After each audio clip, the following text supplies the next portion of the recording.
আসসালামু আলাইকুম। টিএস ব্লগে আপনাদের সবাইকে স্বাগতম জানাই। চলে আসলাম নতুন একটি রান্নার ভিডিও নিয়ে, রেসিপি নিয়ে। সেটা হচ্ছে রসুন ভর্তা। খুবই মজাদার রসুন ভর্তা। সেই রসুন ভর্তার জন্য হচ্ছে এখানে রসুন নিয়ে নিলাম আর হচ্ছে পেঁয়াজ নিয়ে নিলাম। সুন্দর করে বেছে নিব, এগুলা সুন্দর করে বেছে এখন হচ্ছে বেজে নিব। তো প্রথমে হচ্ছে একটু কড়াই বসিয়ে দিলাম। কড়াইটা যখন শুকিয়ে এলো তখন হচ্ছে তেল দিয়ে দিলাম, রান্নার তেল দিয়ে দিলাম। তারপর হচ্ছে শুকনো মরিচগুলো দিয়ে দিলাম, সুন্দর করে বেজে নিব। এই যে নাড়াচাড়া দিয়ে হচ্ছে বেজে নিব।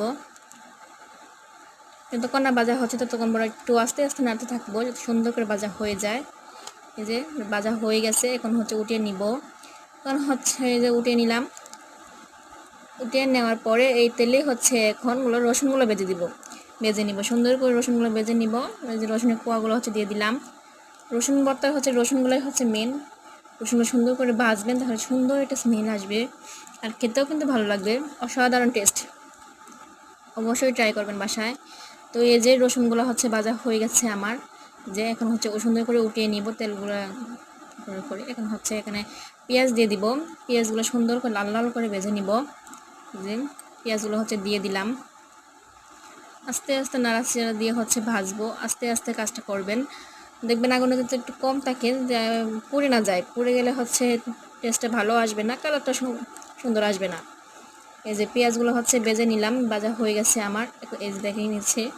এই যে এখন হচ্ছে একটা শিলপাটা নিয়ে নিব। শিলপাটা সুন্দর করে বাটতে হবে। শিলপাটায় বাটলেই কিন্তু ভালো টেস্ট পাবেন, না তো ভালো টেস্ট পাবেন না। তো এই যে এখন হচ্ছে একটু লবণ দিয়ে দিলাম। লবণ দিয়ে সুন্দর করে হচ্ছে আলতো হাতে বেটে নিব। এই যে সুন্দর করে হচ্ছে বেটে নিব। এই যে সুন্দর করে বেটে নিব। একদম একদম মিহি করে বাটতে হবে, সুন্দর একটা টেস্ট আসবে দেখবেন। এই যে দেখতেই পাচ্ছেন কি সুন্দর। যে আস্তে আস্তে হয়ে বাঁচছি। ভিডিওটি ভালো লাগলে হচ্ছে সবাই লাইক করবেন, লাইক করে দিবেন আর চ্যানেলটিকে সাবস্ক্রাইব করে দিবেন। আর ভর্তাটা কেমন হয়েছে অবশ্যই জানাবেন। সবাই ভালো